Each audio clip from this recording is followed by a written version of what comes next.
자, 안녕하십니까. 이어서 이제 대사작용을 지난 시간에 이제 생명, 제가 가지고 있는 공통 특성으로 살펴봤는데, 요 연에서 자극에 대한 반응과 항상성을 그때 같이 이제 했었으면 좋았을 걸 정신이 혼미해서 그냥 다음 시간에 한다고 해버려서 계속 조금 좀 붕 뜨게 되는 그런 어쨌든 그래서 이 자극에 대한 반응이라고 하는 것 역시 이제 모든 생명체가 이러한 이 활동을 수행하지 않으면 절대로 이제 생존을 할 수가 없기 때문에 왜냐하면 바깥 세상이 어떻게 돌아가는지를 이러한 방식을 통해 가지고서 감지하면서 이 적응하는 노력을 일단 기울이지 않으면은 뭔가 살아날 수 없기 때문에 그런 것이죠. 이 적응. 그래서 이 외부 환경을 이게 어떻게 변화하는지를 어떻게 알 것이냐. 그럼 어떠한 이 센서들이 있어야 되겠죠. 그래서 이 다양한 센서들이 이제 그 센서의 역할을 안테나 역할을 하는 것들이 바로 주로 이제 세포막에 전부 이렇게 위치를 해 있는 다양한 수용체 그 수용체를 구실을 하기 위해서는 여러 가지라기보다는 네 가지 종류의 고분자 물질들 중에서 단백질이 그러한 수용체 구실을 하기에 가장 최적화돼 있는 것이고 그것이 왜 그런지는 우리가 3장에서 잠깐이라도 살펴볼 예정이지만 그래서 그러한 수용체들이 이제 세포막에 있는 모습을 표현해주는 하나의 일종의 그림인데 화질이 별로 좋지 않아서 이거 언젠가 시간 나면 내가 다시 제대로 내 스스로 그려야지 하면서도 아직 한 번도 시간을 내서 그려지는 못했는데 그래서 이 리셉터라고 영어로 하는 이 수용체 단백질은 자극이라는 형태의 그러한 자극을 주로 이렇게 서로 간의 상호 간의 결합을 하는 식으로 그래서 이러한 물질을 수용체 단백질과 이렇게 특이적인 결합을 착각 마치 더킹을 하듯이 하는 이러한 물질을 주로 우리는 이거를 리간드라고 이제 부르는데 작은 물질입니다. 수용체와 특이적인 그러니까 이 결합 자체는 언제나 특이적이어야만 하는 것이죠. 마치 항원과 항체가 아주 특이적으로 결합을 구조 특이적인 그런 상호작용에 의해서 결합을 하듯이 리간드와 수용체 역시 언제나 항상 이렇게 특이적인 결합을 이루게 되면은 그러니까 이 리간드 구실을 할 수 있는 물질은 엄청나게 다양한 여러 물질들이 있겠지요. 뭐 이것이 아니면 영양 물질일 수도 있고 뭐 포도당이라든가 뭐 또 다른 뭐 그렇지 다양한 우리에게 영양분 구실을 제공해 줄 수 있는 물질들 또는 실제로 이제는 호르몬 여러 가지 다양한 종류의 호르몬들이 이러한 리간드 구실을 할 수가 있는 것이고 그러니까 각각의 특이적인 호르몬에 대해서는 세포막 또는 세포 안에 그 호르몬에 대한 특이적인 결합을 할 수 있는 수용체가 존재를 해야만 되는 것이고 뿐만 아니라 심지어 온도 변화 역시 이러한 비슷한 방식에 의해서 감지가 될 수가 있는 것이고 해서 그러한 방식 이 그림에 보이듯이 그 결합이 되면 리간드와 수용체가 그런 결합이 이루어지게 되면은 요 세포 내부에서 어떤 그 결합을 했다라는 그 자극이 감지가 돼서 그 다음에 계속 이제 전달이 되는 것이죠. 그래서 이렇게 결합을 했다 한 것을 기화로 예, 이제 어떤 특정한 요 신호 전달 과정이라고 우리가 이것을 통틀어서 일컫는데 신호 전달 과정이 유발이 돼서 거기에 대해서 세포 내로 정보가 이제 유입이 되면 그에 따라서 적절한 반응을 유도를 하는 것입니다. 또한 이것이 이런 것 자체가 이 옆에 있는 그러니까 수용체와 수성체는 한국말로는 이제 발음이 비슷하긴 하지만 영어로야 당연히 물론 발음이 당연히 매우 동떨어서 약간 혼동될 일은 없으나 이 수용체에 의한 그런 자극 감지에 의해서 옆에 있는 이 친구를 졸고 있는 수성체를 깨워가지고 야야야 네가 지금 잘 때야 지금 그래서 이거 좀 어떻게 좀 해 하는 경우도 매우 많습니다. 그러니까 이러한 환경에 적응을 한 후에 환경을 적응이 아니라 환경에 감지를 한 후에 그에 대한 반응의 일환으로서 이 수송체에 대한 그래서 이 수송체가 이제 수송을 전담하는 그 물질의 양을 조절을 깨우는 것이 아니라 이제 일부러 수면제 먹일 경우도 있겠죠. 경우에 따라서. 야, 바깥에 이렇게 너무 차고 넘치는데 이거 좀 바깥에다 좀 그만 좀 갖다가 내버려라 하는 식으로.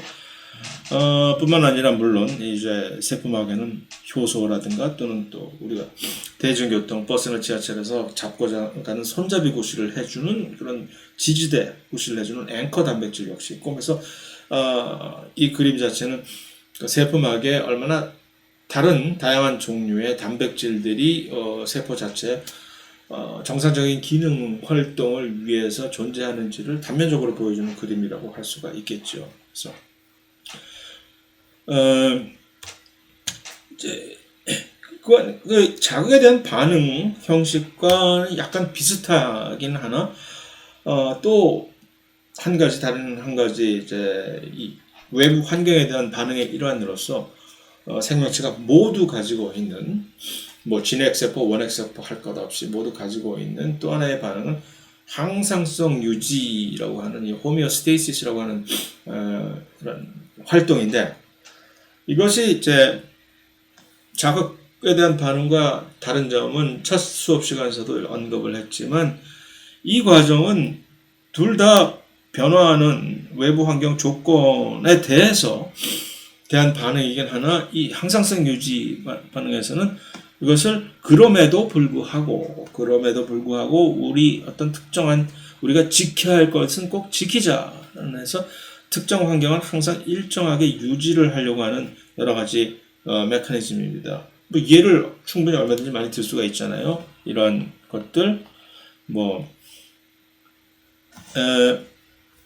그래서 일반적으로 일반 생물학 이 시간에 이 두 가지 항상성 유지 기작에 대해서는 조금 더 자세하게 이제 배우게 되겠지만 우리 몸 안에 있는 여러 가지 다양한 어떤 이 파라메터라고나 할까? 예를 들어서 혈중에 있는 칼슘이라든가 또는 혈당이라든가 하는 것들은 이런 식으로 일단 이 그림이 보여주는 것은 무엇이냐 하면은 일단 먼저 그것을 일정하게 유지하기 위해서는 그 상태를 정확하게 감지를 할 수 있는 센서들이 여기서도 작동을 해야 된다는 얘기죠. 혈중의 칼슘이 떨어지고 있다. 혈중의 칼슘이 올라가고 있다, 떨어지고 있다, 뭐 하는 그런 것들을 감지를 할 수 있는 센서들이 있으면서 그 센서들이 그것을 대응하기 위해서 그러면 칼슘을 올려야지, 칼슘을 내려야지는 그럼 칼슘이 어디에 지금 쟁여놓는 칼슘을 우리가 만들 수는 없잖아요. 그러니까 칼슘을 쟁여놓고 있는 또는 칼슘을 어디 가서 구해오지 하고 있는 그것을 전담하는 그 조직에 가서 똑똑하면서 메신저 구실을 그러니까 이 호르몬이라고 하는 것은 부갑상선에서 만들어지는 호르몬 PTH와 갑상선에서 만들어지는 칼시톤이라든가 또는 우리의 이자의 알파 세포에서 만들어지는 글루카곤이라는 호르몬과 이자의 베타 세포에서 그 유명한 이자의 베타 세포에서 만들어지는 인슐린이라든가 이 모든 호르몬들은 결국은 어느 특정한 지역에 가서 우리 세포 조직 안에 있는 특별한 조직 세포에 가서 문 똑똑 두드리고서 신호 전달을 유발을 하는 야 엄마가 너 밥 먹으래 하는 것과 같은 야 엄마가 그러는데 너 가서 빨리 인슐린 좀 더 많이 이 인슐린에 관해서는 그게 아니라 여기 가서 혈당에 있는 혈액 속에 있는 당분 빨리 흡수 많이 하래라고 하는 또는 글루카곤은 가서 야 간에 가가지고서 엄마가 그러는데 너 지금 빨리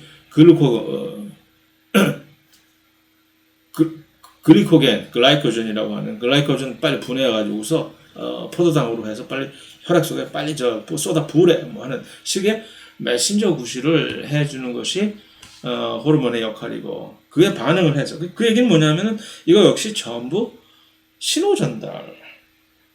이 앞에 슬라이드에서 봤던 그러한 똑같은 자극에 대한 반응에서 이제 발생을 했던 그런 동일한 방식의 신호 전달, 유발을, 이 신호 전달 과정을 거쳐서 하는 것이지만, 여기서는 서로 간의 기량작용 비슷한, 여기서 보면 시소 같은 기량작용을 통해 가지고서 어떤 특정한 파라미터를, 환경 조건을 일정하게, 내부 조건을 일정하게 유지를 시킨다는 것이 다르다는 얘기죠. 그래서 근데 이 항상성 유지가 그런 관점에서 좀 이제 자극에 대한 반응과 좀 또 다른 차별화되는 것은, 그것을 유지하기 위해서 이것은, 그러니까 자극에 대한 반응에 대해서, 반응의 일환으로서 뭔가 우리가 이것을 해야 될지 하는 것은 많은 경우에 있어서 그냥 평형 상태를 유지를 하는 그런 일을 결과를 초래하는 경우가 많을 수도 있으나, 이 항상성 유지에서는 어떤 일정한 상태로 똑같은 것을 유지를 하는 그런 기적이, 우리가 단순히 생각을 하는 이 화학적 평형 상태, 어떤 것을 동일하게 유지를 한다 그러면 흔히 여기서 평형 똑같이 한다라는 것은 화학 반응에 있어서 이 화학적 평형, chemical equilibrium이라고 하는 상태가 도달이 되는 것으로 착각을 할 수가 있으나, 그것이 아닌 이 평형 상태, 균형을 이루고 있는 평형 상태라는 것은 정말 이런 표현을, 백조가 물 위에서 우아하게 떠 있긴 하나 아주 고요하게 물 위에서 이렇게 딱 떠면서 평온하구나. 하지만 밑에서는 그 떠 있기 위해서 막 발길질을 하고 있다는 우스갯소리를 많이 하잖아요. 그렇듯이 이것을 역동적인 평형 상태라고 표현을 많이 합니다. 다이내믹 이퀄리브리움이라고 해가지고서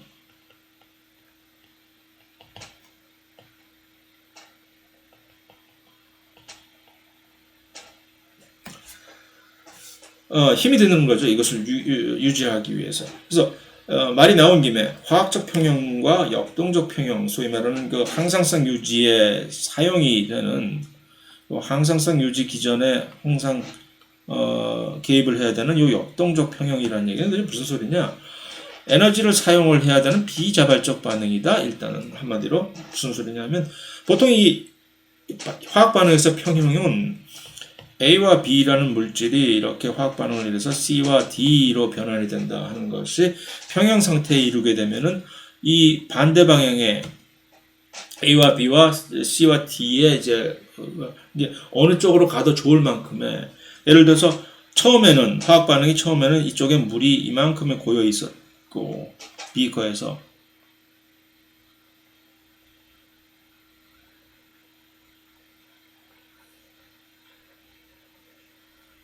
서로 연결된 비거에서 물이 어떻게 차 있었다고 칩시다. 처음엔 이만큼 이렇게, 그러면 이제 균형이 서로 맞지 않으니까 이쪽 물이 이쪽으로 이동을 해서 나중에 가면은 이제 이것이 평형 상태를 이루게 되겠죠. 균형은. 그러면 이 순간에서는 물이 이쪽으로 가도 좋고 이쪽으로 가도 좋고 서로 간에 이 균형 상태가 이루어지는, 이러한 것을 보통 우리는 화학적 평형이라고 하는데, 이것은 그러니까 저절로 이 화학적 평형이 사실은 이 화학적 평형에 도달하게 되는 그 원인은, 그 순간에 화학적 평형에 도달하는 순간에 그 엔트로피가,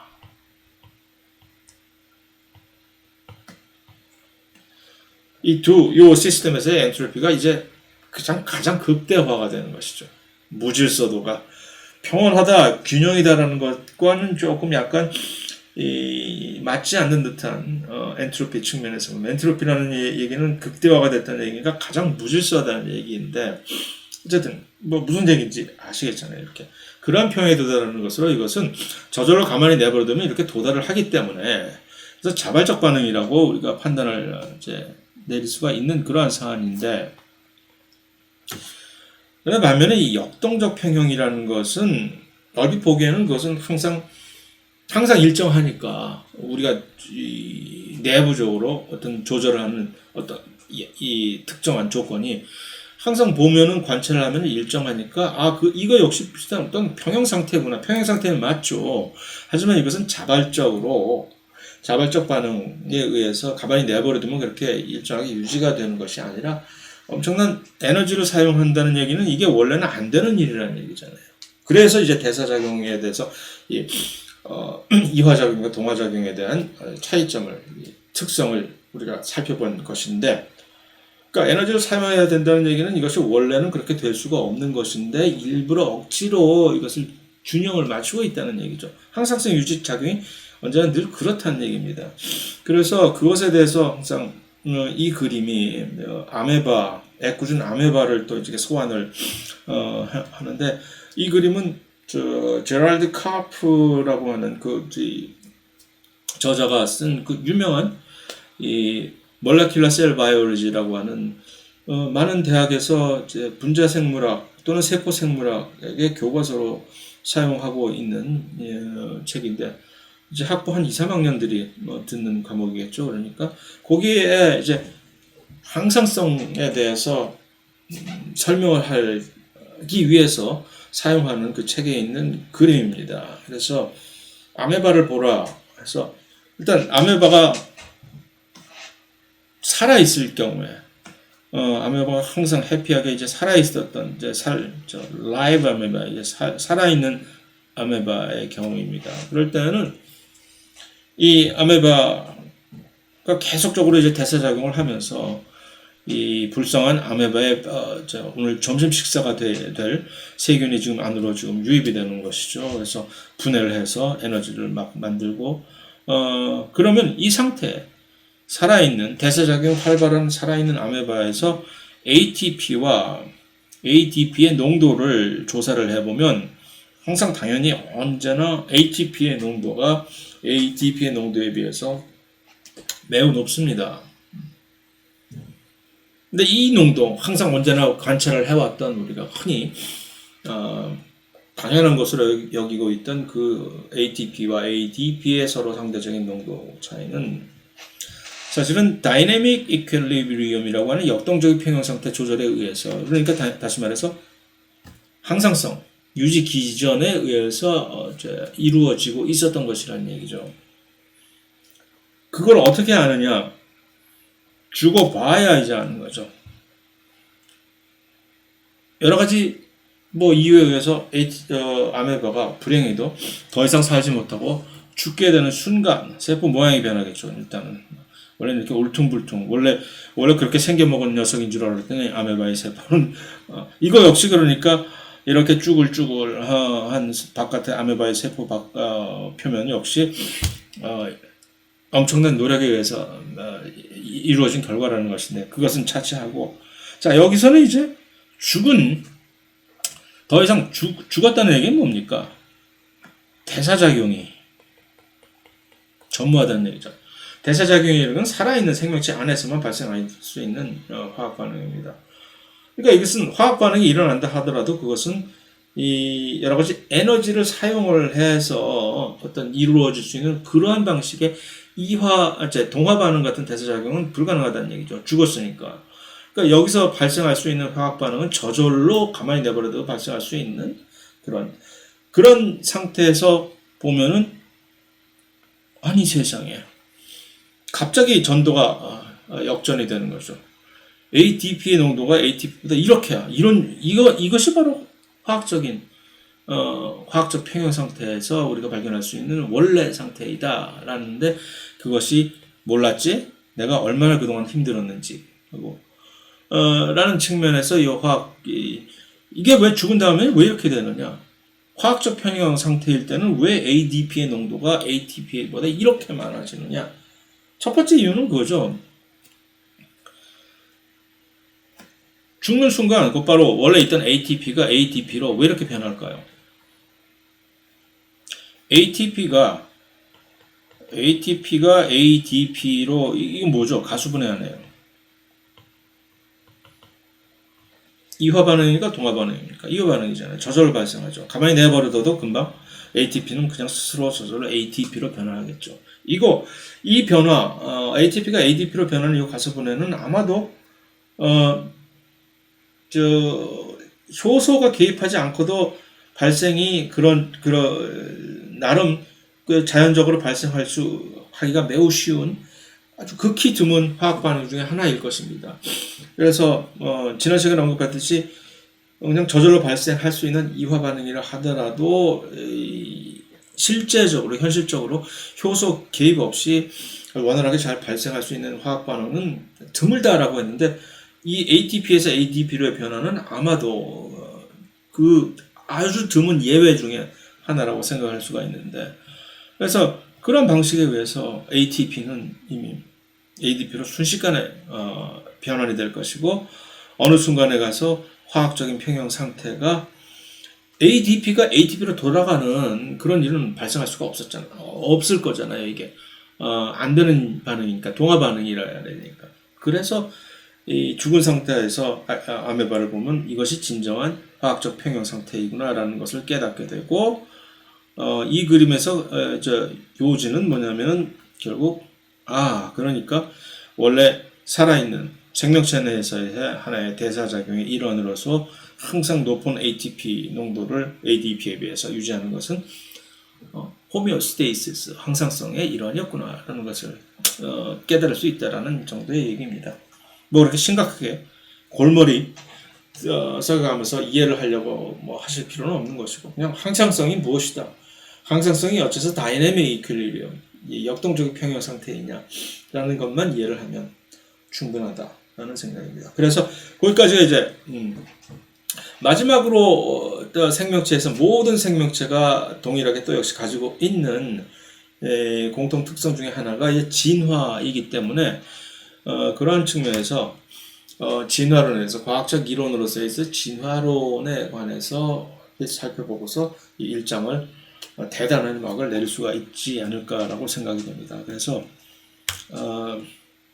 항상 역시 또 일반 생물학 책에서 나오는 요 사안인데 진화가 이제 일종의 theory잖아요.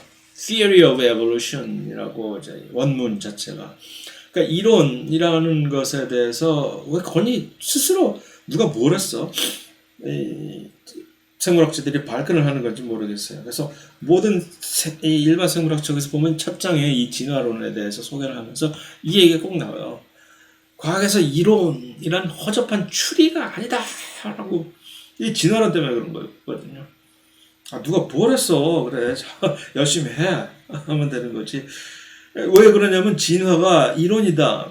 Theory of Evolution이다 라고 하니까 저쪽 진화론에 대해서 항상 이제 그 부정적으로 생각하는 이 이제 그룹의 논리가 그건 이론일 뿐이잖아. 뭐 이론 가지고서 그까지 이론 가지고 우리가 사실도 아닌 이론을 가지고 왜 헛소리하고 앉아 있는 거야? 그러니까 그것에 대응해서 이론이라고 무시하지 마셈. 이론이 왜 이론 과학에서의 이론 theory라는 것은 니들이 생각하는 그런 그건 네 상상 속의 허구라는 것을 언제나 일컫는 식의 그런 이론이 아니야라고 하는 얘기죠. 과학에서 이론이라는 것이 정립되기가 얼마나 힘든지 알아? 하고 아니 상대성 이론 몰라?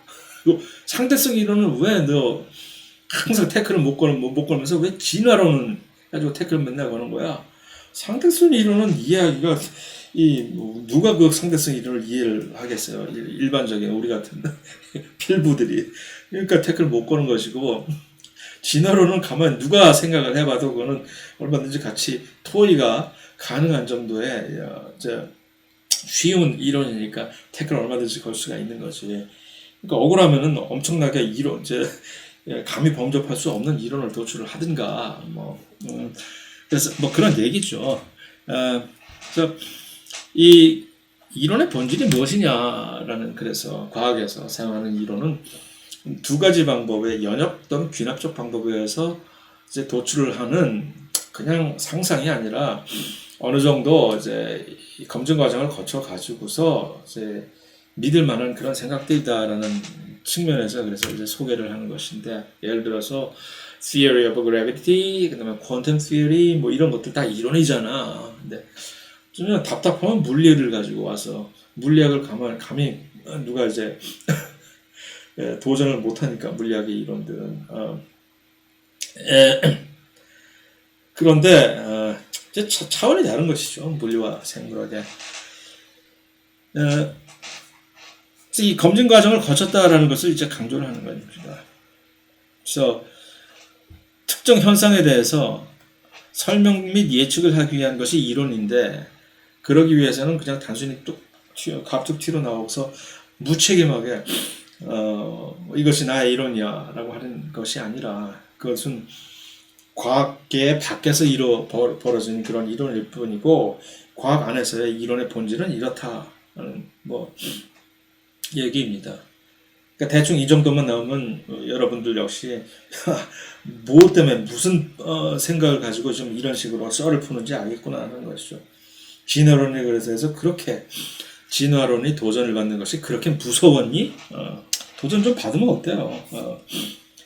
그래서 이 이론은 과학적 방법이라고 하는 특별한 방법이 있다는 얘기입니다. Scientific Method라고 하는 일련의 수순에 의해서 도출이 되어야 되는 하나의 프로토콜이 있다는 얘기죠.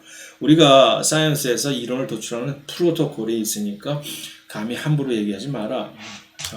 일단 관찰을 해야 되고 관찰에 의해서 그 결과로서 어떤 가설이 설립이 돼야 되고 그것을 설명을 하는 그 다음에 그런 가설을 검증을 해야 된다는 얘기죠. 그래서 그 검증 과정에서 많은 가설들이 기각이 되어버려서 야 잘못 생각했어. 그런데 그럼에도 불구하고 그것이 기각이 되지 않고 오늘날까지 남아있다면 그것은 이제 이론이 된다는 그래서 다시 말하면 과학에서의 이론이란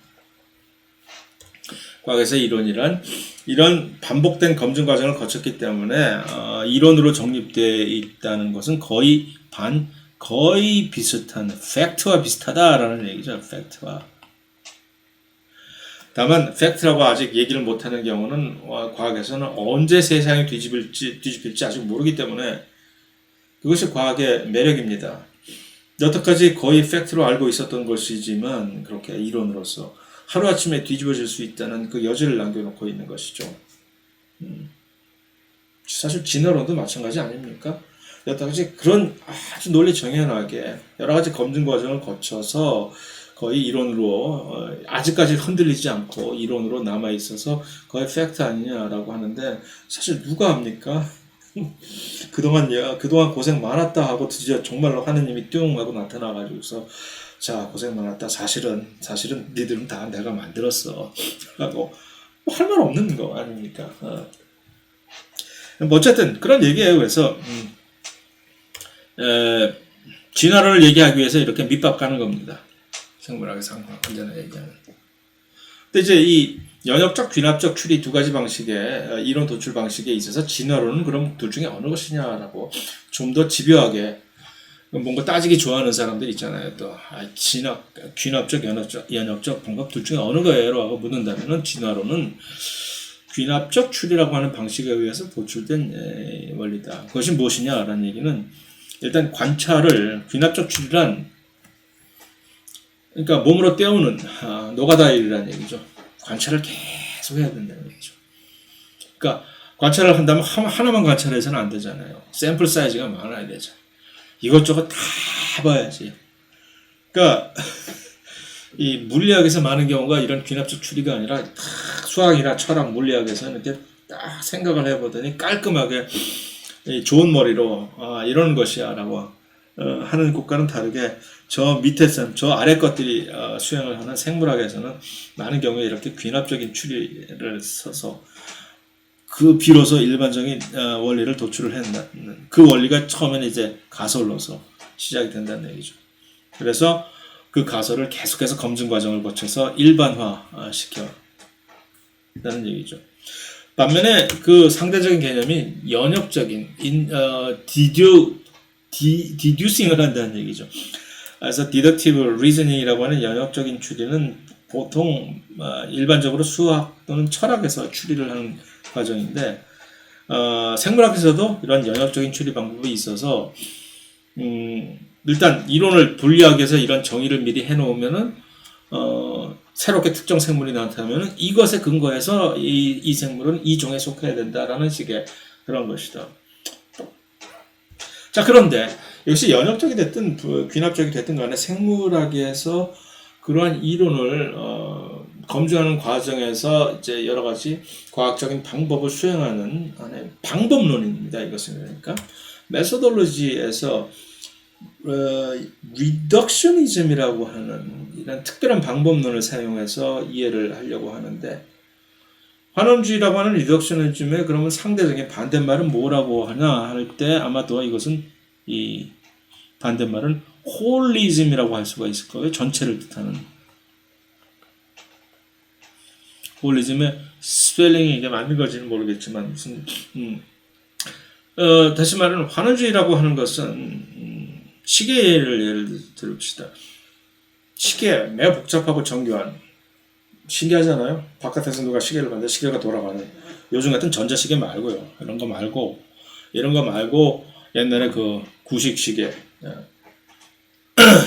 그래서 모든 게 언제나 새로운 것만 나오면은 나는 그냥 환장을 하는 그런 스타일이라서 가지고 있던 모든 여러 가지 이제 그런 기계식으로 되는 그런 미케니컬한 시계들은 전부 다 버렸다는 얘기는 길에다 버렸다는 얘기 아니고 누구 다 주워버렸다는 얘기죠. 그래서 이거 하나만 요즘 가지고 다니는데, 그 구시대의 그 미케니컬한 그런 시계 얘기입니다.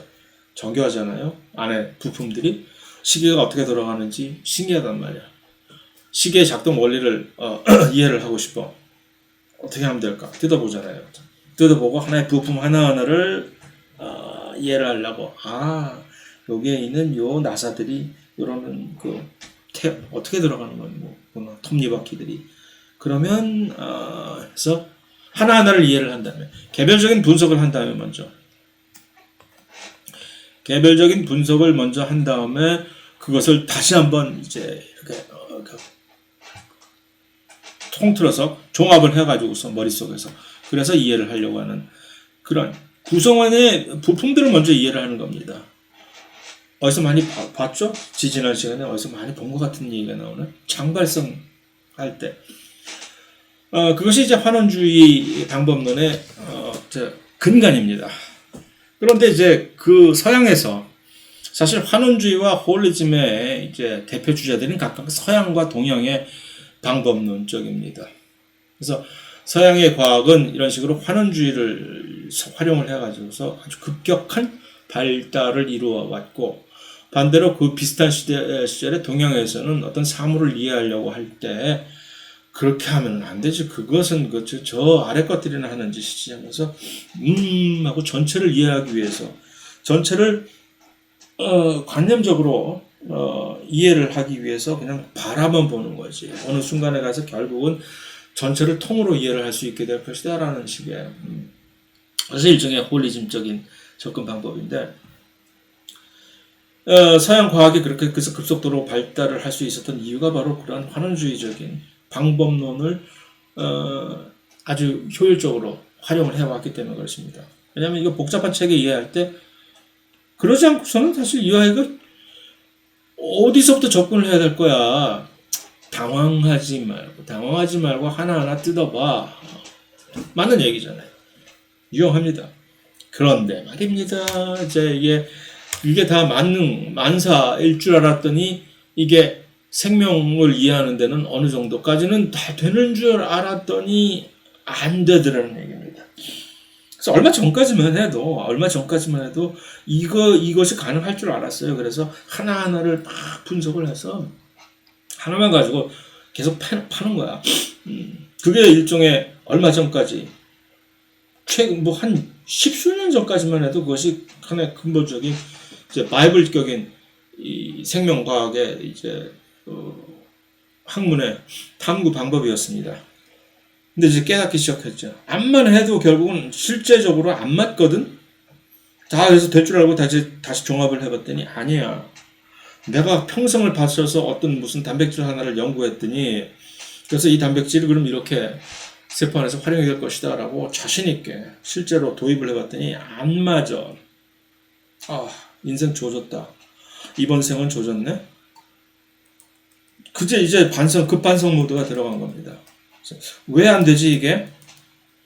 생명체는 장발성 때문에 그런 것이야 라고 창발성 탓으로 돌리기에는 아니잖아요. 그게 뭐라 그랬지? 창발성을 논하기 전에 먼저 부끄러움을 알려고 했지요. 얼마나 우리가 멍청한지를.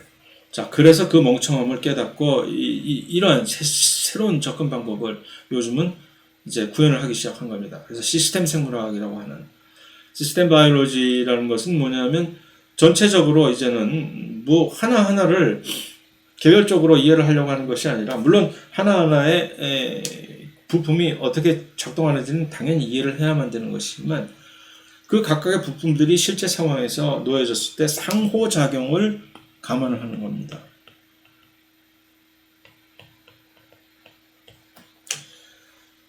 이거 감당이 안 되겠죠? 엄청나게 복잡한 상호작용을 모든 것을 이제 이해를 할 때 감당이 안 되는 이유는 워낙 경우의 수가 많은 거죠.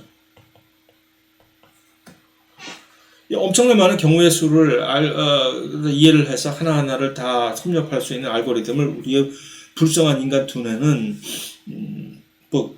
두뇌가 할 수 있는 능력의 5에서 10%밖에 활용을 못한다고 하는 일반적인 범부들의 두뇌로서는 할 수가 없는 일이죠.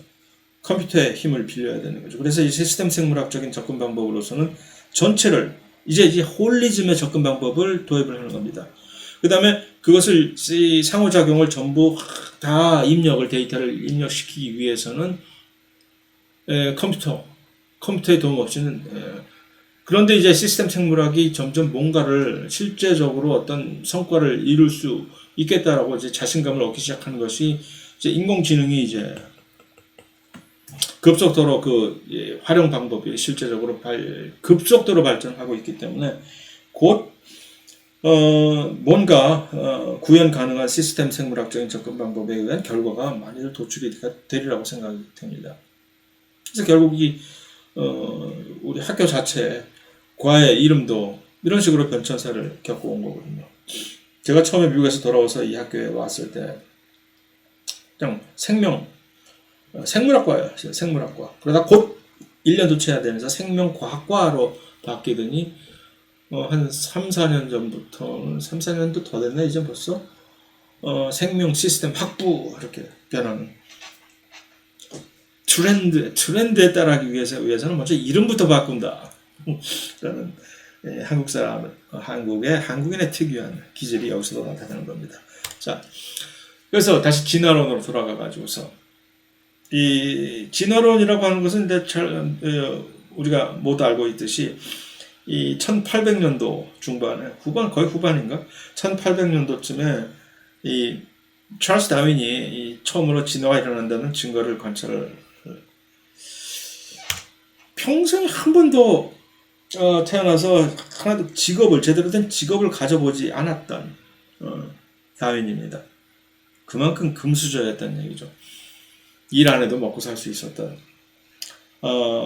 그래서 재테크에 아주 능숙했다고 합니다. 그래서 물론 집안도 유복했지만 그 유복했던 재산을 나중에라도 불릴 수 있었던 그 능력이 아주 출중해서 평생을 돈 걱정 없이 그 얘기하면 또 이제 쓸데없는 영끌에서 부동산 투기하는 그런 마인드를 부추기는 것 같아서 안타깝긴 하지만 어쨌든 혹시 찰스 다윈은 평생을 뭘 해먹고 도대체 무슨 재산이 얼마나 많았길래 아무런 직업도 갖지 않고 이렇게 탱자 평생을 놀고 먹었대? 라고 혹시 의아해하실까봐 하는 얘기인데, 그래서 이제 탐사선에 나도 좀 태워줘요 하고 세계 일주를 따라다닌 거죠. 그래서 아무 일 안 해도 먹고 살 수 있었으니까 젊었었던 시절에 따라다녔어요. 그래서 전 세계를 따라다닌 동안에 이런 특징을 목격을 한 거예요.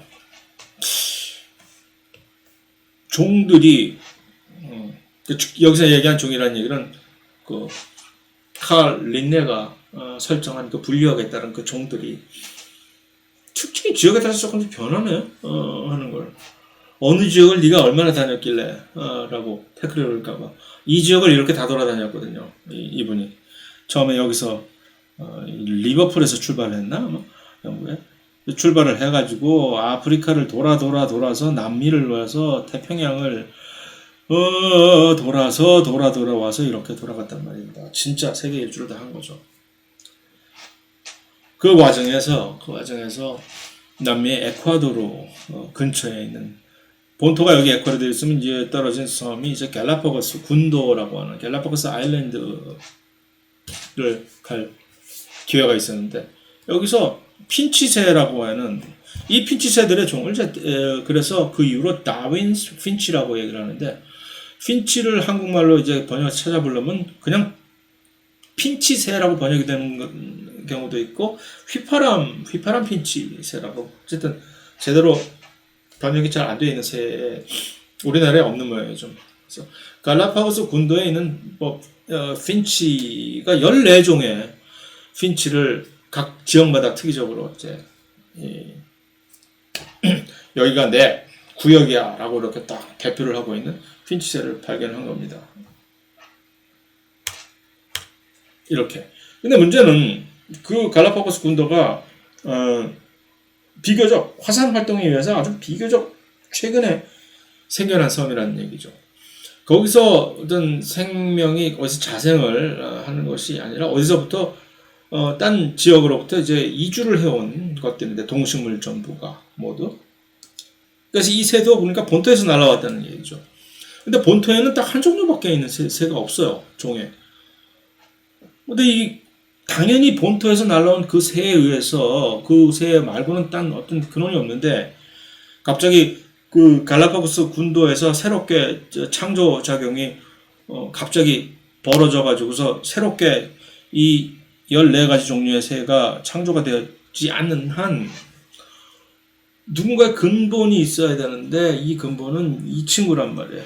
뭐지 이거? 어떤 식으로 이게 이렇게 됐을까?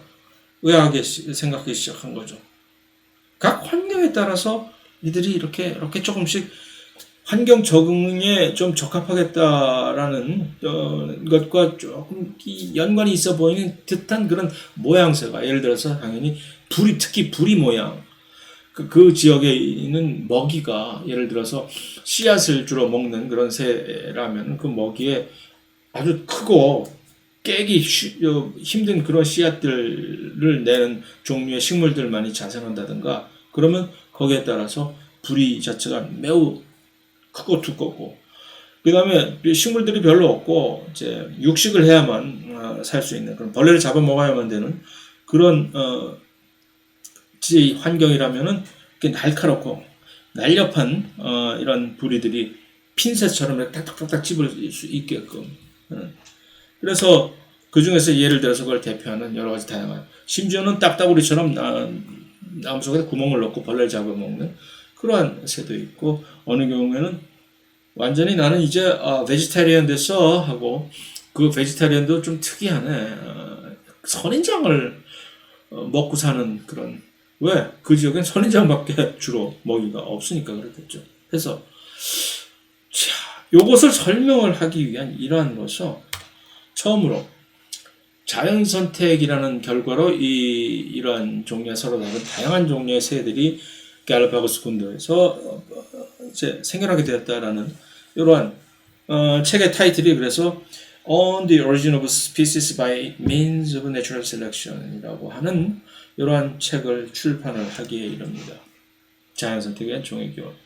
물론 이것을 비로소 이렇게 출간을 하게 된 데까지 정말 엄청난 또 우여곡절이 있었습니다. 이 다윈 자체가 매우 좀 소심한 사람이었던 것 같아요. 그래서 자기의 이론을 좀 그런 것이 있었으면 지 친구한테는 계속 항상 얘기를 하면서 그걸 빨리 이제 책으로 엮어서 자기의 이론을 정립하는 출판을 할 생각은 하지 못하고 내버려둔 거 차일피일 미루고 있다가 누가 먼저 선수를 사실 친 거예요. 저쪽에 남미 쪽 필리핀인가 인도네시아 쪽에 가 있던 왈러스라고 하는 젊은 학자가 먼저 출판을 한 다음에 다윈한테 한번 다윈이 아니라 다윈 친구한테 이제 이걸 출간을 한참 먼저 봐달라고 했던가.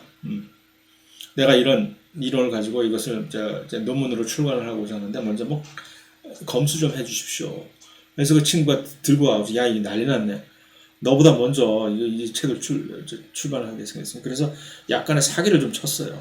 이 둘이.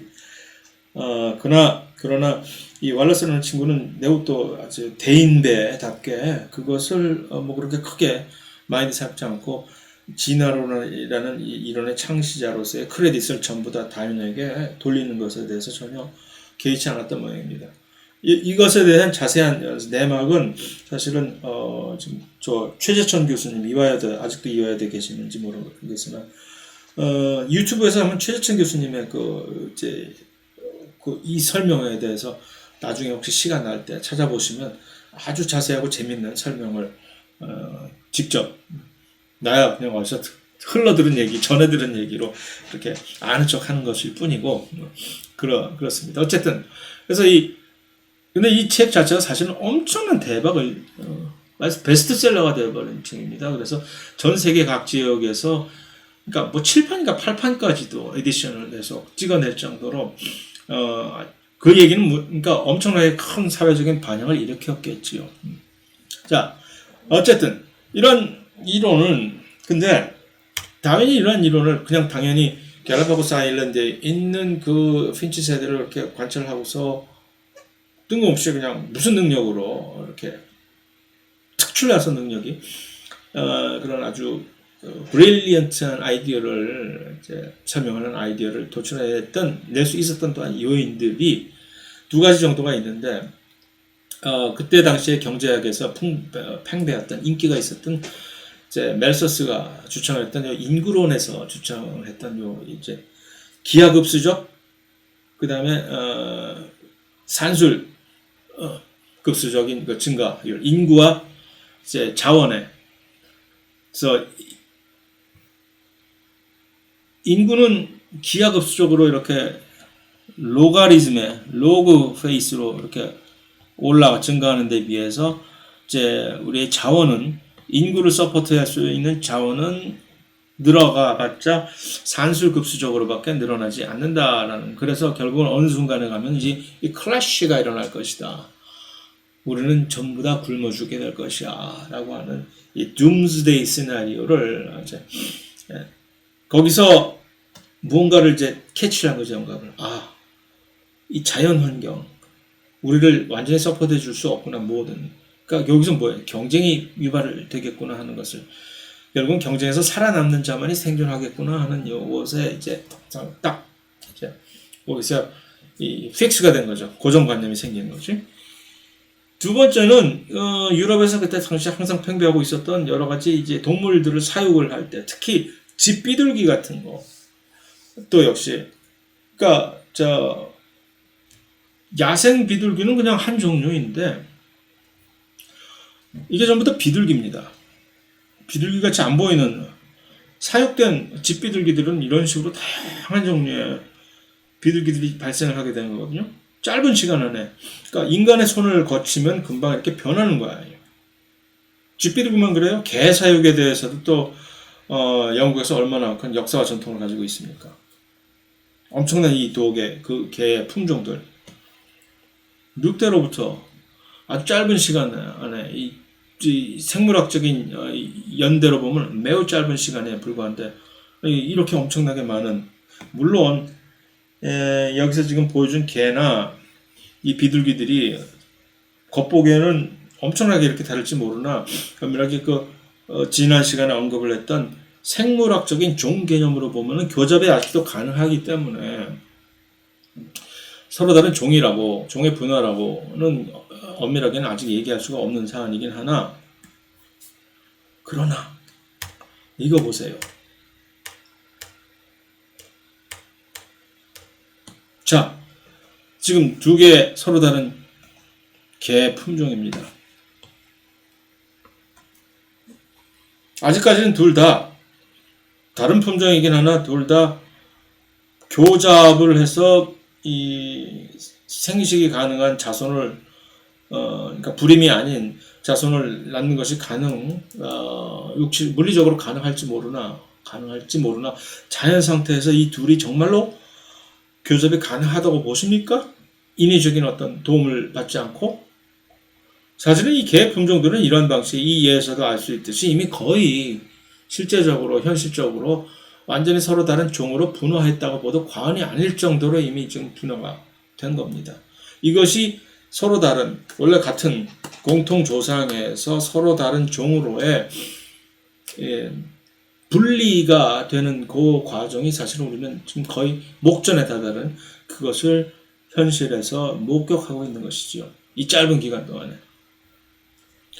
식물의 경우는 훨씬 더 얘가 급격해서 드라마틱 해가지고서 이미 서로 다른 종으로 확립이 되어 있는 채소 품종들, 브로콜리라든가 양배추, 무슨 콜라비, 우리가 잘 김치 담가 먹는 배추도 마찬가지입니다. 여기 같은 뭐 케일 같은 이런 모든 다양한 다른 종에 이미 다른 종으로 분화, 학명들도 다 다른 종으로 학명을 가지고 있어요. 이들이 농부에 의해서 원래 이 지금 이 생명계에서 이제 식물에 관한 연구를 할 때는 아무 쓰잘데없는 잡초이긴 하지만 이 아라비놉시스라고 하는 아라비놉시스 스텔리아나라고 하는 한국말로 애기 장대라고 하는 이제 common name을 가지고 있는 이 잡초가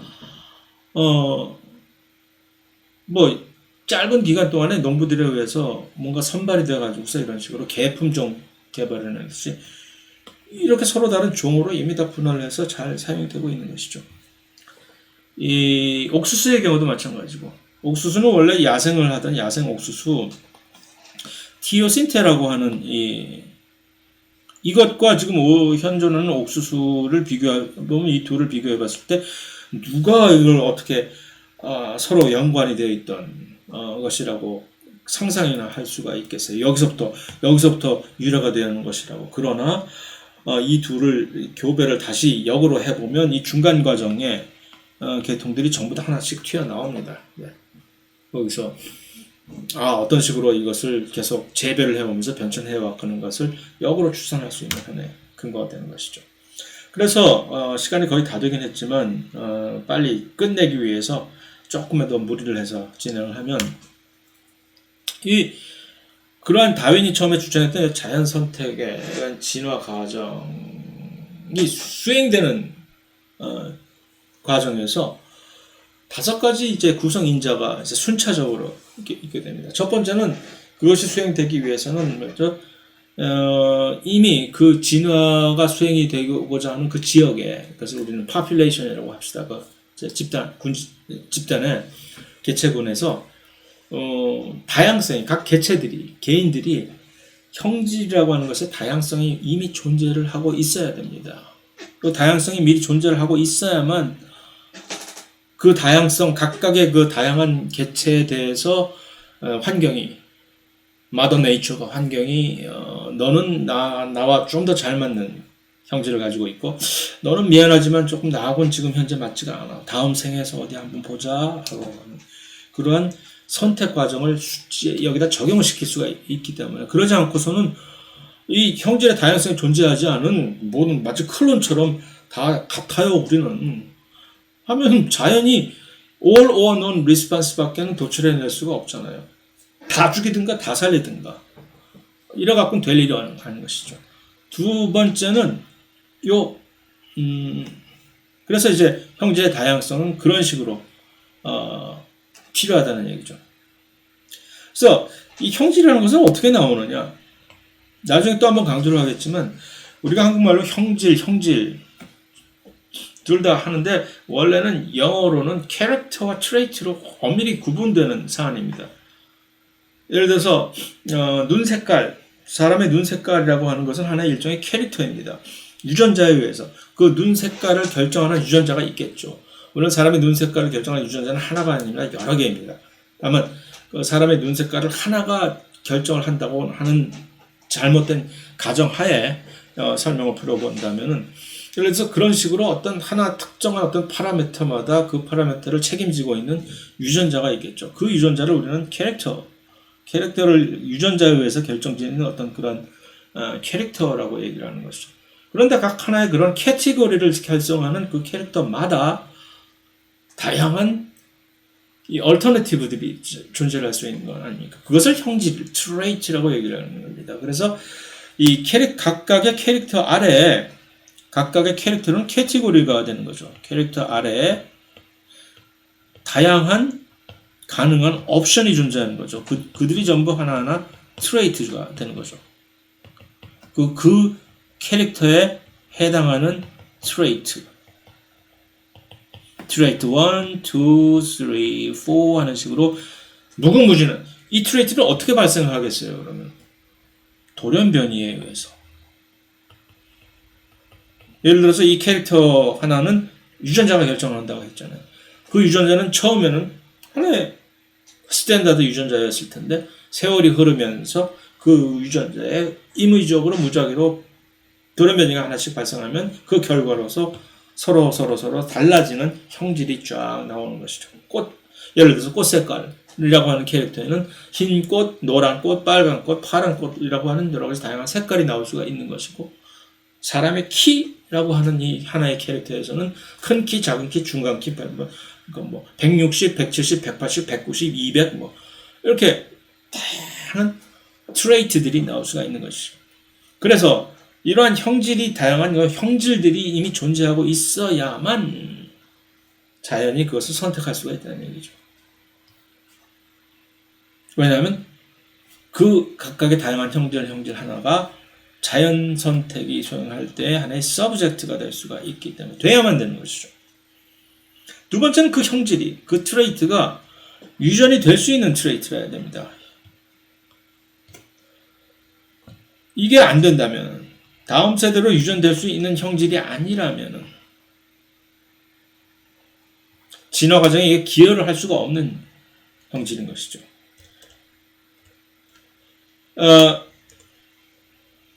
만약 형질이 유전이 안 된다는 형질이 있다고 합시다. 그건 뭡니까? 보통 이제 획득 형질이라는 개념이 있습니다. 전통적인 유전학의 관점에서 보는 획득 형질, acquired trait라고 하는 이것이, 획득 형질은 우리가 유전이 될 수 없는 것이라고 이미 여러분들이 중고등학교 때 생물학을 배웠다면 생물학 시간에 아마도 언급이 되었을 것입니다.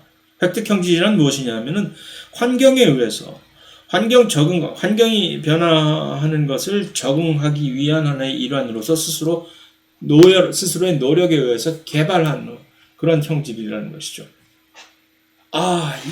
요즘 세상에 전부들 몸짱들만 쳐주고 빈약한 사람은 쳐주지 않는 더러운 세상, 환경이 그렇단 말이죠.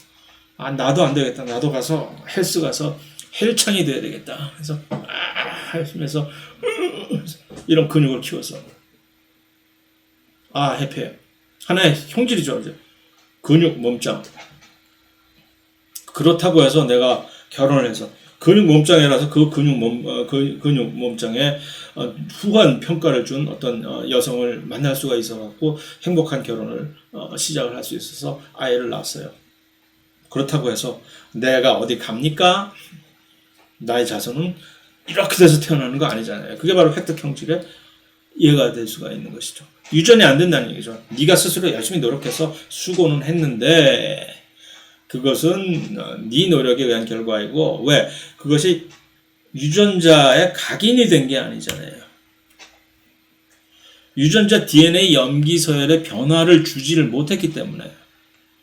억울하면 열심히 노력을 해서 네 근육 과정을 이제 결정을 하는 유전자를 변화를 시키든가. 그게 될 수 없다는 것이, 그게 절대로 불가능하다고 이제 확고하게 믿고 있는 것이 전통적인 유전학의 관념인 것이 도그마인 것이죠. 그게 틀렸다는 게 사실 요즘 와서 이제 확인이 되고 있는 것이지만, 네가 환경 적용에 의한 노력을 이렇게 하더라도 변화시킬 수 있어. DNA 염기 서열을 변화시킬 수는 없지만, DNA 염기 서열을 네가 돌연변이가 아닌 이상, 돌연변을 만들지 않는 이상 DNA 염기서를 변화시킬 수는 없지만, 그럼에도 불구하고 이것을 이런 식으로 뭔가를 유전이 될 수 있는 형질을 변화시킬 수는 있어, 경우에 따라서. 그게 이제 요즘 뜨고 있는 후성 유전학입니다. 옛날에는 이런 거 듣도 보도 못한 얘기죠. 에피제네틱스라고 해서 여기에 대해서는 여기서 지금 그 논의할 단계는 적당하지 않고 시간도 지금 너무 지났고 해서 그것은 아니지만 어쨌든 차치하고 일단 전통적인 유전학 개념으로 다시 돌아가서 그래서 획득 형질은 유전이 될 수 없다라는 그런 전제하에 그렇기 때문에 자연 선택에 의한 진화가 이루어지기 위해서는 너의 그 형질을 결정지었던 그 유전 형질, 그 캐릭터는 유전이 될 수 있는 유전자에서 결정이 되었던 것이야만 한다라는 얘기죠. 이 획득 형질이 유전될 수 없다라는 그것을 입증을 하기 위해서 얼마나 사람들이 멍청한 일부 사이언티스트들이 멍청하고 끔찍한 만행을 저질렀는지를 그러면 쥐 있잖아요, 쥐. 이 쥐에다가 이 쥐꼬리를 그냥 칼로 난도질을 하는 거예요, 계속. 쥐 같으면 쥐께 계속 꼬리 자르고 무슨 비리가 발견됐나 그래서 꼬리를 계속 자르고 왜? 꼬리 자르고 계속 꼬리 자른 뒤에 혹시 이거 획득 형질이니까 꼬리 자른 뒤에 그 밑에 그 후손에 나오는 쥐에서 꼬리가 짧아지는가 보려고 미친 그런 일화도 있습니다. 그래서 굳이 획득 형질이 유전되지 않는다는 것을 꼭 굳이 그런 식으로 이제 입증을 해야만 되겠니? 꼭 찍어 먹어봐야 맛을 알아? 참, 어쨌든. 자, 두 번째는 그런 유전이 되어야 되는 형질을 가지고 있어야 되고, 그 집단에서, 그 개체군이 속한 그 집단의 환경이 이래야만 된다는 거죠. 자연 선택이 발생을. 여기서 이제 말서스의 인구론 얘기가 여기서 서환이 되는 거죠. 이게 바로 다윈이 말서스의 인구론에 확 꽂혀 있었다라는 이제 입증이 하나 되는 것인데, 일단 개체수가 여기 많아야 된다는 얘기죠. 과도해야 된다. 뭐에서 이 개체수가 많다는 오버 파퓰레이션이라는 얘기는 언제나 상대적인 개념이잖아요. 중국이 10억 인구를 갖고 있어도 10억 인구가 충분히 모두 각자가 전부 넓다란 집을 가질 수 있고 언제나 풍족한 먹을 식량이 조달이 되는 한 중국 10억 인구가 과도한 인구라고 누가 얘기를 하겠어요. 땅덩어리가 훨씬 넓고 사는 인구에 비해서. 그러면 애 좀 더 낳아 하는 거지. 그게 안 되니까 애 하나씩만 낳아 막 하고 그러는 거 아니겠어요? 그래서 언제나 이 자원에 대해서 항상 자원은 인구에 대해서 부족할 수밖에 없는 거 아닙니까? 그래서 이것이 되면 왜? 경쟁이 생기잖아요. 경쟁이 생기니까 그제서야 서로 간에 아둥바둥이 되고 아둥바둥은 각자 개인이 노력한다고 해서 되는 게 아니라 여기서 경쟁이 된다는 얘기는 선발이 된다는 얘기다. 선발. selection. natural selection 아닙니까? 누가 선발을 해? 교수님이 A, B를 주고 선발을 해주는 것이 아니라 자연이 아무런 편견을 가지지 않고 내가 너를 미워서 이러는 게 아니야. 내가 너 이뻐서 이러는 게 아니야. 편견을 가지지 않고 자원이 그냥 어쩔 수 없지만 미안하지만 어쩔 수 없지만 너하고 나하고 같이 여기서 살기 위해서는 너는 이럴 수밖에 없어라고 하는 이런 선발이 누구는 선발이 되고 누구는 선발이 안 된다는 얘기는 바로 이게 여기서 이미 경쟁이 있어야만 되는 거예요. 언제나 자원이 항상 개체수보다 훨씬 풍족한다면은 환경이 조금 하더라도 사는 데는 지장이 없는 거 아니야? 나 역시 여기서 사는 데 지장이 있다 없다는 얘기는 당장 굶어 죽고 아니면 어떤 데서 당장 목숨을 잃는다는 얘기뿐만이 아니라 자손을 그러니까 나의 유전자를 후대에 얼마나 많이 남길 수 있느냐라는 그것에 영향을 전혀 지장을 안 받는다는 얘기죠. 이런 경쟁이 없다면. 그러나 현실은 경쟁이 있기 때문에 이것이 차이가 나는 거죠. 그것을 영어로 reproductive success rate라고 해요.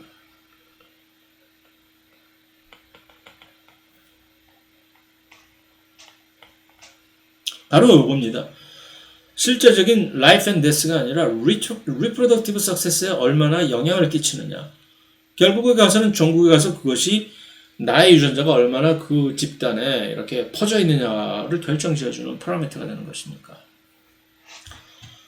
그러면 이제 살아남은 구성원들은 그 유전자를 대표합니다.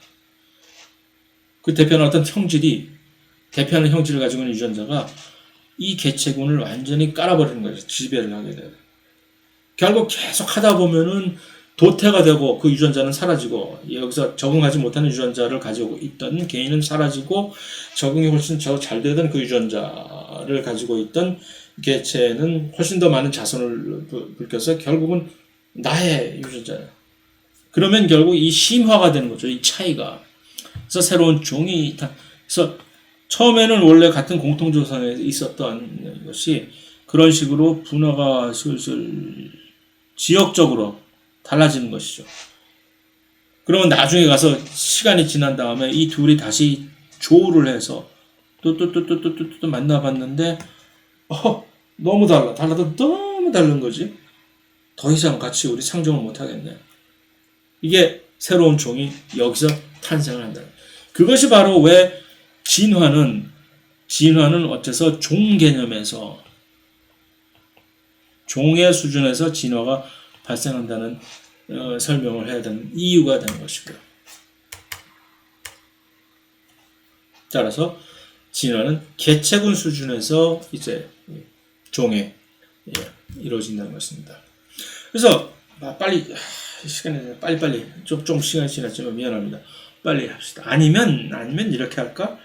요거를 이번 렉처는 1시간 15분을 하고 또 나머지 다른 1시간을 1시간 15분을 해서 이렇게 두 개의 세션으로 나누겠습니다. 그러면 여유를 가지고 할 수가 있겠구나.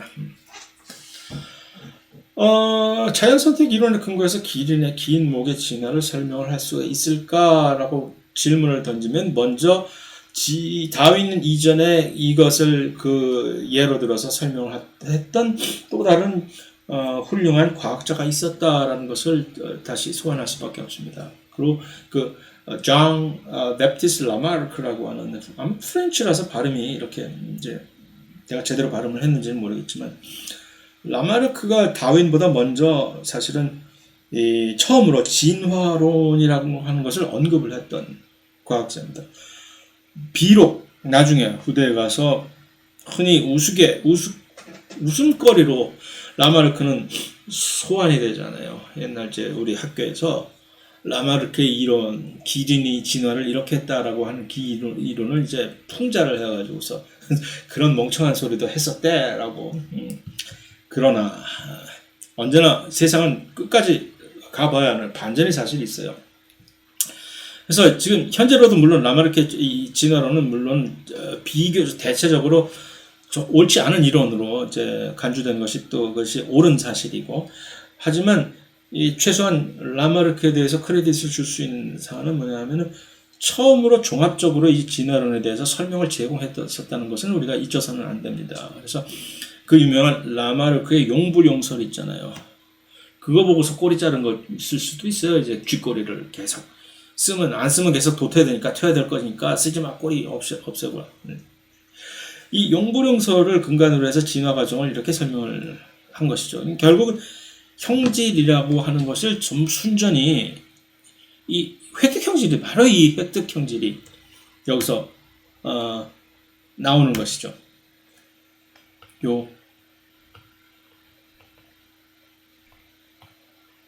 형질을 전부 이 획득 형질로만 생각을 하는 거죠.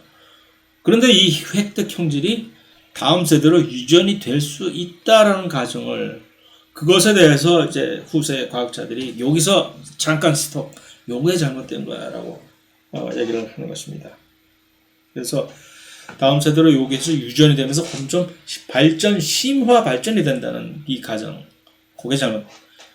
그러면 그 심화 발전이 계속 조금만 되면은 곧이어서 이제 이것이 새로운 형질을 가진 새로운 대표적인 종이 여기서 이런 식으로 탄생하는 것이다 라는 것이 바로 이 라마르크의 이론입니다. 그래서 그러니까 이 기린의 목이 길어진 기린의 것을 설명을 하기 위한 하나의 이론으로서, 처음에 기린은 얼룩말이나 다른 말들처럼 목이 이렇게 짧았다. 그런데 어느 날 갑자기 그 기린이 살고 있었던, 그때 당시엔 기린이 아니지, 짤린이 살고 있었던 지역에서 갑자기 먹을 것들이 언제나 높은 곳에밖에 먹을 것들이 남아있지 않고 나머지 지역에서 그러니까 살기 위해서는 높은 데에 있는 높이가 좀 있는 나뭇가지 위에 있는 먹이밖에 없어서 그것을 따먹기 위해서 각자의 기린들이 각자 도생 엄청나게 해서 목이 길어지려고 노력을 했다.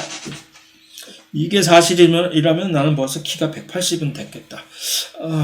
근데 그러다 보니까 조금 좀 길어졌다. 목은 스트레칭이 잘 되는 모양이지.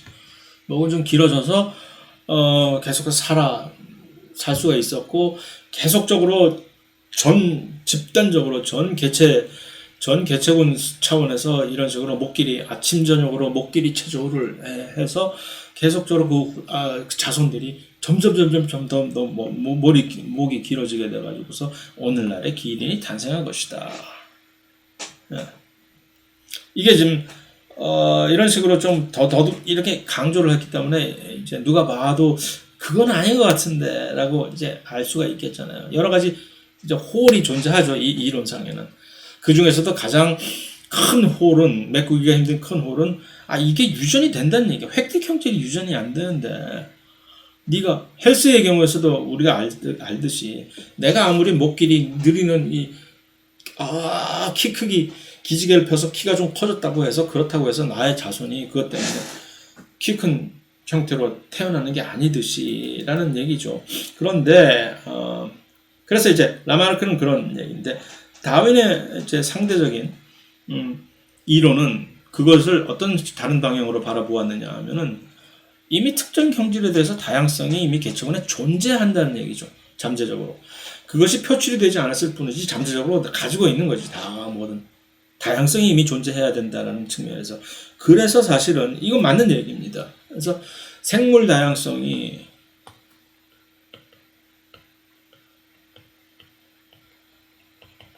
이 생물 다양성의 중요성이 매우 심각한 중요성이 최근에 와서야 실제로 정말로 이제 인식이 되면서 이거 보존해야 돼.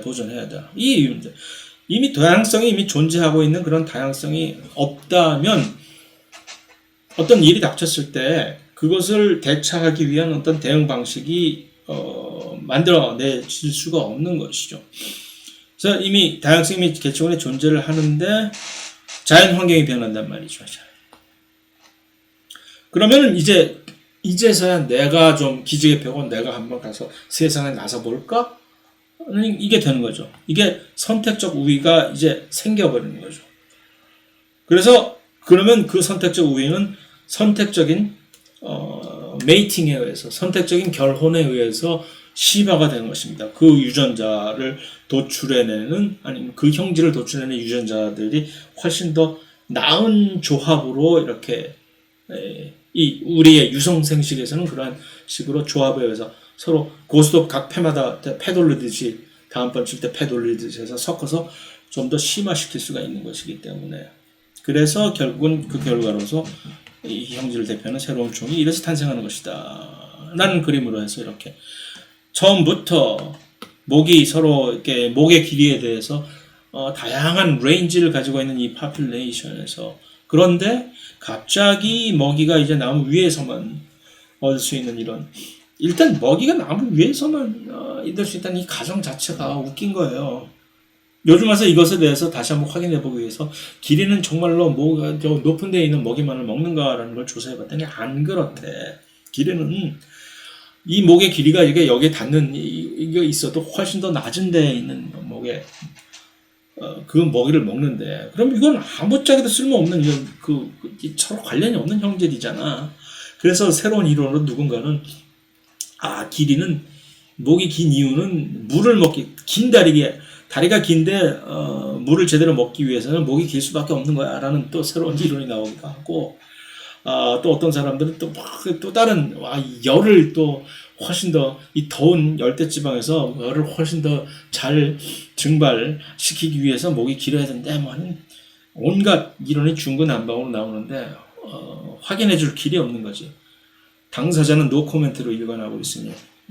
그래서 어쨌든 이게 이렇게 된다면은 이게 여기서 이제 선발이 되는 거죠. 이러한 변화된 자연 환경 속에서.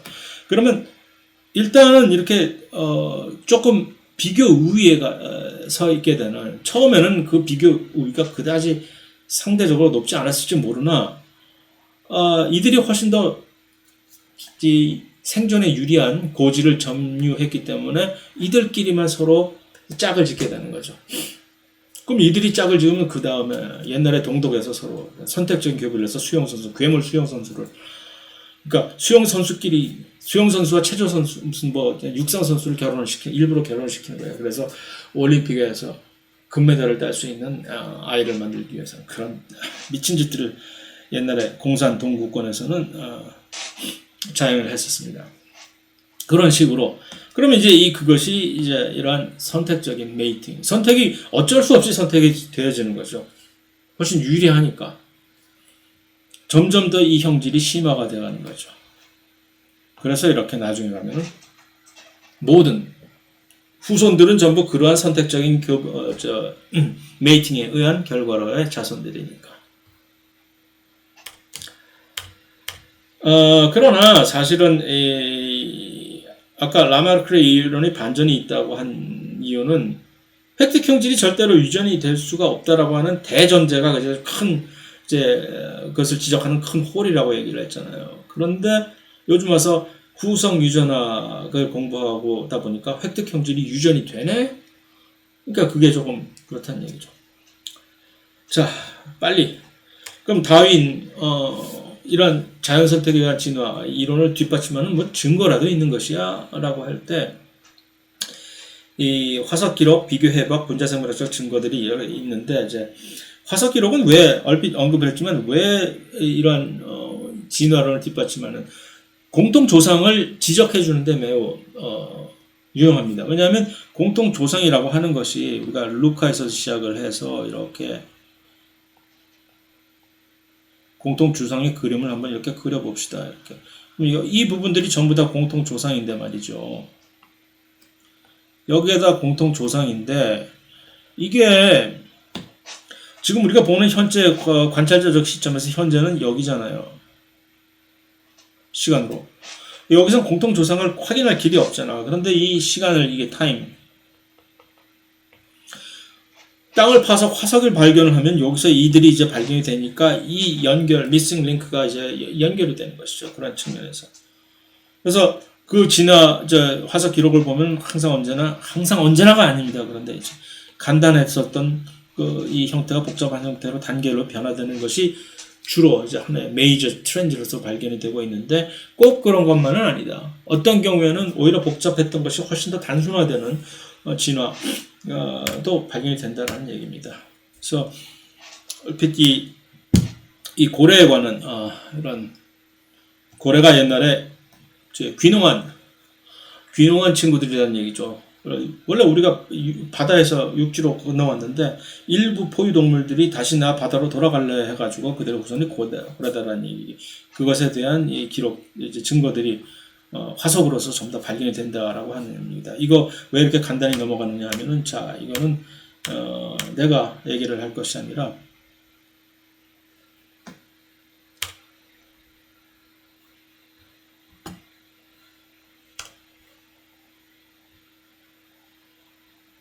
안녕하세요, 북툰입니다. 저는 지난 영상에서 중간 단계 화석이 없다는 주장은 창조과학 측의 가짜뉴스입니다 라고 말씀드렸습니다. 그 뒤로 많은 분들이 그러면 중간 단계 화석의 예를 보여달라는 댓글을 달아주셨는데요. 저는 몇몇 분에게 답변 대신 책 화석은 말한다를 권해드렸습니다.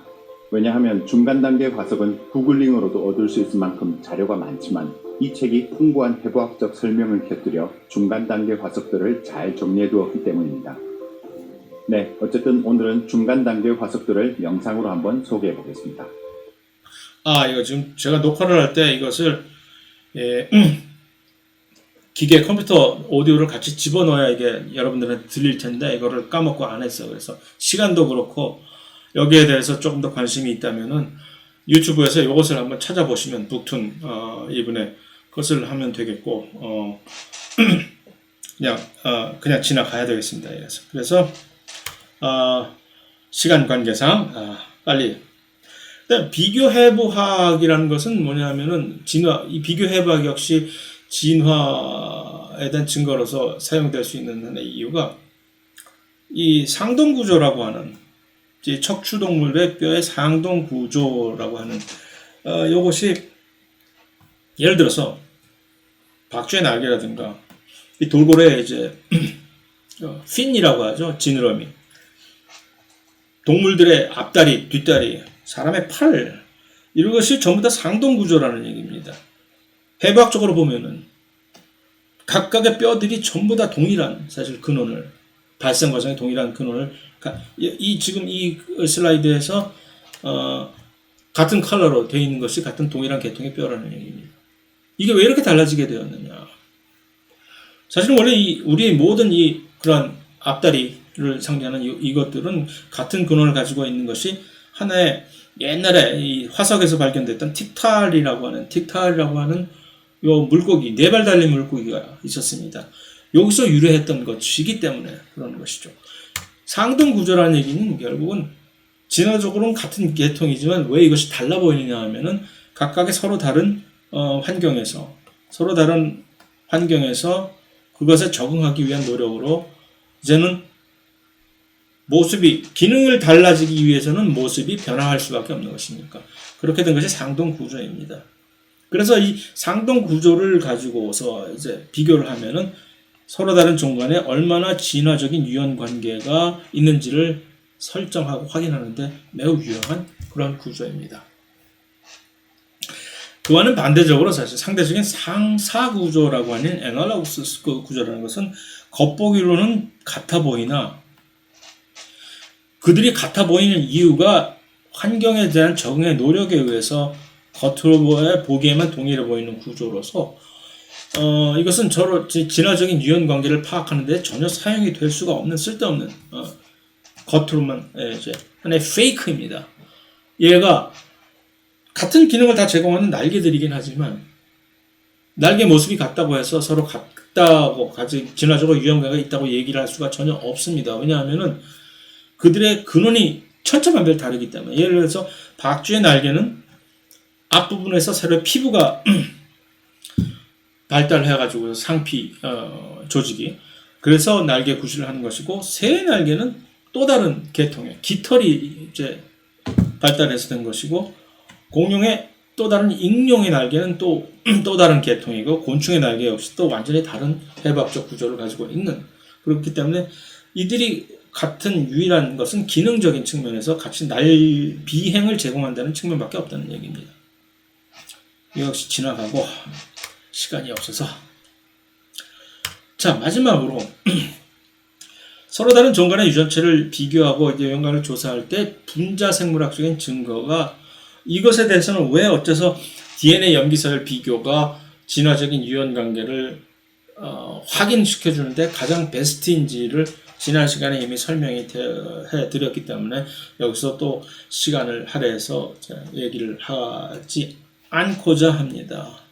그래서 마지막으로 종교와 과학 간의 갈등에 대해서 진화론 때문에 이거 갈등이 생기는 것이고 여기에 대해서 저 역시 또 다른 측면에서 할 말이 있긴 하지만 그래서 창조론을 심정적으로 지지하고 있으신 분들이 제가 이 얘기를 하면은 조금 더 이제 기분이 풀리는 그런 설명 관점이긴 하나 시간 관계상 그거 역시 생략하겠습니다. 다만 이 생물학계 안에서는 진화론이라는 것을 배제하고서는 그러니까 혹자는 이렇게 생각할 수도 있잖아요.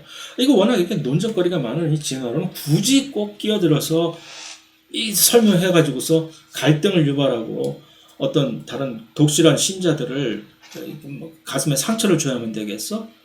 그러고 싶지 않죠, 물론. 이거 살짝만 요거 좀 회피하고 언급하지 않고 don't ask, don't tell, don't ask 식으로 하면 되지 않을까? 문제가 모든 생물학의 모든 이 과학 지식의 이 구성이 이렇게 이건 진화를 빼면 사상 누각이 되기 때문입니다.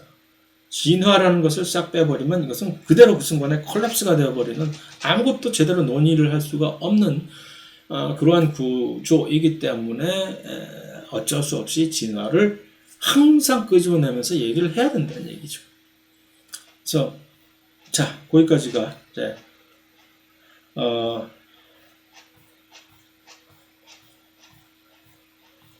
사실 이 장에 여러 가지 많은 설명을 하긴 했으나 결국 다시 한번 이 골자를 이 장을 한마디로 한 장으로 요약하라고 하면은 결국 생명체가 가지고 있는 이 모든 몇 가지 일련의 공통적인 특성이 이러한 서로 간의 상호 상관관계를 가지고 있기 때문에 모든 생명체에서 이렇게 표출이 되는 것이다라는 것이 이제 하나의 테이크홈 메시지가 되겠습니다.